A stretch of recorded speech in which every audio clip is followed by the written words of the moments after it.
मान्य मान्य सदस्य डॉक्टर सरफराज अहमद जी।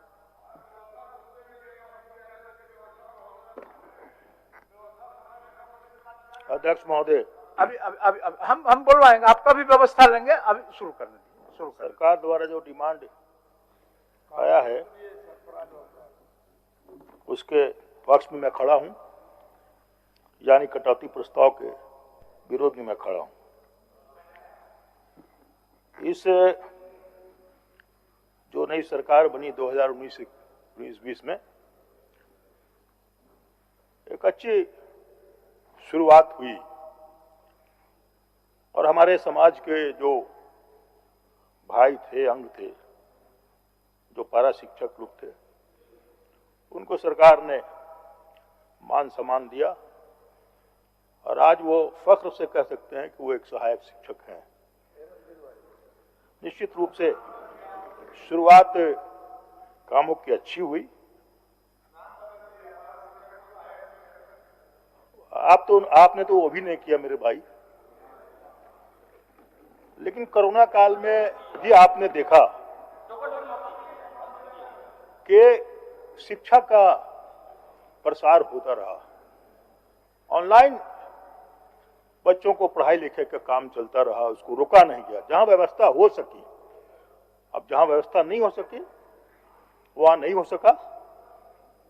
और जिस समाज, शिक्षित समाज ही मैं कहूंगा कि वो आगे बढ़ता है, और जिस मुल्क में लिटरेसी परसेंटेज अधिक होता है वो समाज आगे बढ़ता है, वो मुल्क, वो देश आगे बढ़ता है। शिक्षा का ये मतलब नहीं कि हम डिग्री हासिल कर लें और सरकारी नौकरी पाने के लिए सर्टिफिकेट लेके घूमते रहे। मैं ये नहीं समझता हूं कि शिक्षा का ये मतलब हुआ। शिक्षा का ये मतलब हुआ कि लोग जागरूक हों अपने दायित्व से, अपने कर्म से, और वो ठगे नहीं जाए, उनका कोई दुरुपयोग नहीं करे। शुरुआती दौर आपका ठीक रहा, स्कूल खोले गए, कुछ बहालियां भी हुई और अच्छे काम की शुरुआत हुई। स्कॉलरशिप वगैरह आपने बच्चियों को बढ़ाया आपने। सरकार के काम अच्छे ढंग से चलने लगे। लेकिन मैं कुछ सजेशन देना चाहता हूं विभाग को या सरकार को कि जो घोषणाएं आपने की अब उसको कार्यान्वयन करने का वक्त आ गया है। आपने काफी अच्छी घोषणाएं की इस काज को करने की। मॉडल स्कूल खोले गए, 17-18 टीचर उसमें दिए जाएंगे। लेकिन आज इस मॉडल स्कूल की हालत क्या है अध्यक्ष महोदय, इसको देखने की बात है।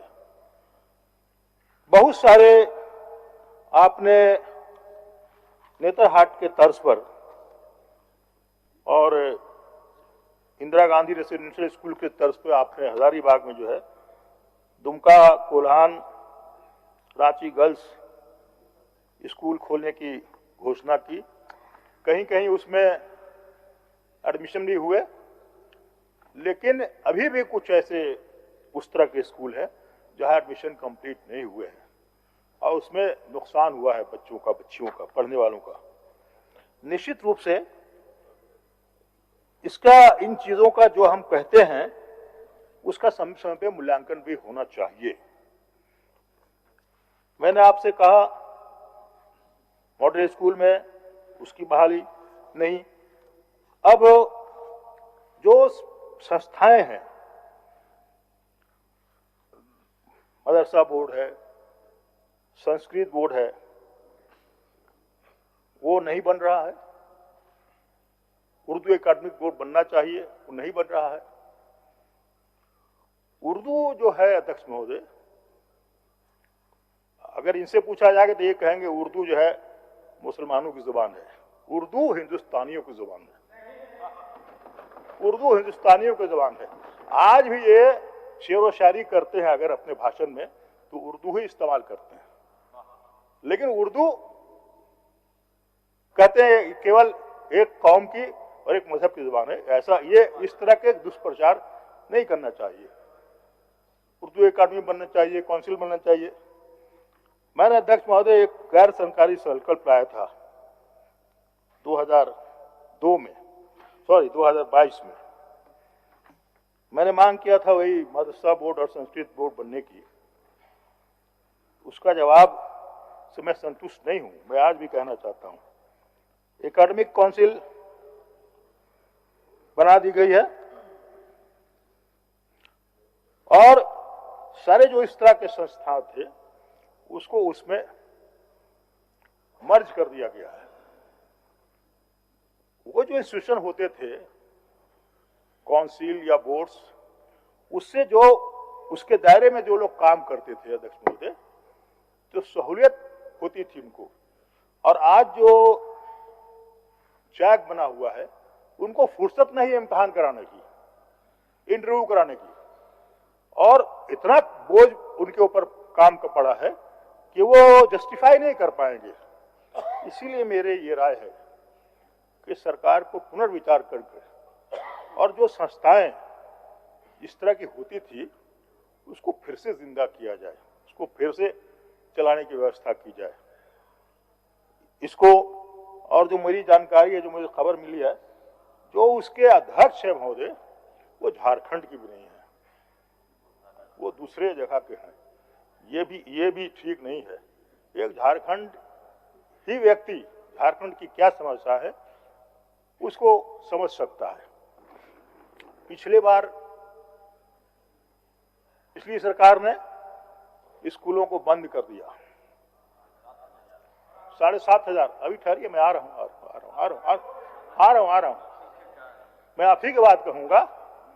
और विशेषकर ठीक है, लड़के तो 4 किलोमीटर 5 किलोमीटर जाके किसी तरह पढ़ाई कर लेते हैं, लेकिन जिस गांव में स्कूल बंद हुआ है, आज भी खास करके आदिवासी अल्पसंख्यक पिछड़े वर्ग के गांव में आज भी वहां की बच्चियां स्कूल नहीं जा रही हैं। सरकार ने यह वादा किया है, मैं इसको मानता हूं कि अभी और 1-2 बार कहा भी गया है कि उन सारे स्कूलों को पुनर्जीवित कर दिया जाएगा, खोल दिया जाएगा। जो बच्चे पढ़ाई लिखाई से वंचित हो रहे हैं वो पढ़ाई लिखाई फिर से शुरू करेंगे। मुझे इस बात का यकीन है, विश्वास है कि इन बातों को सरकार को विश्लेषण करके और जो काम उन्होंने गलत किया है उसको सुधार करके जल्द से जल्द इन कामों को किया जाए। क्या पॉइंट ऑफ ऑर्डर है आपका? तो बोलिए। 1 मिनट। देखिए, अब मैं माननीय सदस्य 1 मिनट व्यवस्था में खड़ा है। अध्यक्ष महोदय, अभी पूरे झारखंड में जहां जहां ST SC का जो छात्रावास है महोदय, चाहे जो बॉयज हॉस्टल हो चाहे गर्ल्स हॉस्टल हो, कहीं पर कुक नहीं है महोदय, कुक नहीं है। और छात्राओं के लिए जो छात्रावास है उसमें नाइट गार्ड भी नहीं है महोदय, डरी सभी रहती है लोग। अभी दुमका में एक सिलेंडर गैस फट गया महोदय, और पूरा छात्रावास में जितने छात्राओं का जो किताब था वो सामान तो सब जल के खत्म हो गया। किसी तरह से वो लोग का जान बचा। और पाकुड़ में एक लड़की, वो खाना अपने बना रही थी चूल्हा में हॉस्टल में, और पूरा शरीर जल गया महोदय, अभी हॉस्पिटलाइज है। इसलिए मैं, और दूसरी बात कि हर जिला में छात्रावास है, मुस्लिम माइनॉरिटी के लिए छात्रावास नहीं है महोदय। तो मैं आपसे आग्रह करूंगा महोदय कि माननीय मंत्री इस पर ध्यान दें। चूंकि चलिए गार्जियन बहुत मेहनत करके पढ़ाते हैं और खाना बनाने में वो लोग का टाइम पास हो जाता है महोदय। चलिए सरफराज। सर, मैं इनके बात से सहमत हूं। कल ही हम लोग बात कर रहे थे, चर्चा कर रहे थे कि आदिवासी छात्रावास, अल्पसंख्यक छात्रावास खुलने चाहिए गरीब बच्चों के लिए, जहां वो अपनी पढ़ाई अच्छे ढंग से कर सकें, उनको खाने पीने की व्यवस्था होनी चाहिए। और वो जो बंद स्कूलें हैं उसको अविलंब सरकार को विचार करना चाहिए कि उसको कैसे खोलें। हमारे ओझा जी साथी हर भाषण में साहेबगंज से शुरू होते हैं और बांग्लादेश तक पहुंच जाते हैं, माफ कीजिएगा ओझा जी। और दूसरे पार्टी का मैनिफेस्टो उठा करके ये अपना दिखाने लगते हैं कि क्या क्या जेएमएम ने क्या कहा था और कांग्रेस ने क्या कहा था। आपकी सरकार थी तो आपने जो मैनिफेस्टो बनाए थे चुनाव के पहले, उस मैनिफेस्टो कभी उलट के आपने देखा है कि उसमें कितना % आपने काम किया? तो आप दूसरा, बिल्कुल गलत बात। तो दूसरे को बुरा कहने के पहले जरा अपने अंदर झांक लीजिए कि आप में क्या क्या खामियां है। मनवर, आपने सारे चीजों को बंद करा दिया, संस्थाओं को बंद करा दिया, आप स्कूल बंद करा दिया, कॉलेजों को बंद करा दिया, नए कॉलेज नहीं खोले।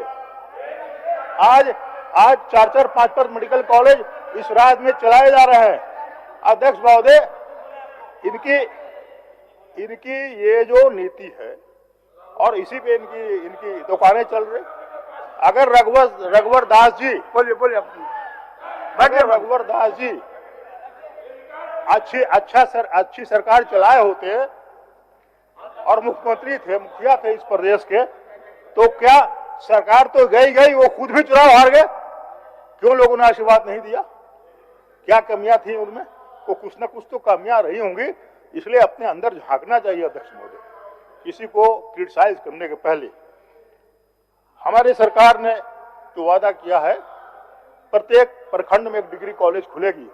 मुझे जानकारी है कि कहीं ना कहीं प्रखंडों में डिग्री कॉलेज देंगे, आपको में काम लगा हुआ है, आपको देंगे, बगोदर में भी लगा हुआ है, हमारे अभी आप ही का समय आ रहा है। और ये देखना चाहिए कि जो आपने कहा है कि प्रत्येक प्रखंड में एक डिग्री कॉलेज खुलेगा, बचे हुए समय में आप कोशिश कीजिए कि प्रत्येक प्रखंड में एक डिग्री कॉलेज जो आपने कहा है वो खुल जाए। जहां मेडिकल कॉलेज बनने की बात है, खुलने की बात है, वहां निश्चित रूप से इंजीनियरिंग मेडिकल कॉलेज खुलने चाहिए। पॉलिटेक्निक कॉलेज की भी आपने अनुशंसा की है, इसमें आपने बताया है कि इतने पॉलिटेक्निक कॉलेज आप फलानी जगह पे खोलेंगे। नए पॉलिटेक्निक आप खोलिए, लेकिन जिस शहर में हम देख रहे हैं ना, हम देख रहे हैं, आप क्या बोल रहे हैं, हम देख रहे हैं, बंद मत बोलवाना। मैं तो कुछ सुझाव दे रहा हूं सरकार को। इसलिए अध्यक्ष महोदय, जो घोषणाएं पिछले सालों में सरकार द्वारा नए स्कूल की, कॉलेज की, बहालियों की, डिग्री कॉलेज की या इंजीनियरिंग कॉलेज की, अब ये वक्त है कि उसकी इसकी समीक्षा हो और सरकार उसको संज्ञान में लेके देखे कि हम लोग कहाँ तक उसमें कामयाब हुए हैं, कहाँ तक आगे बढ़े हैं।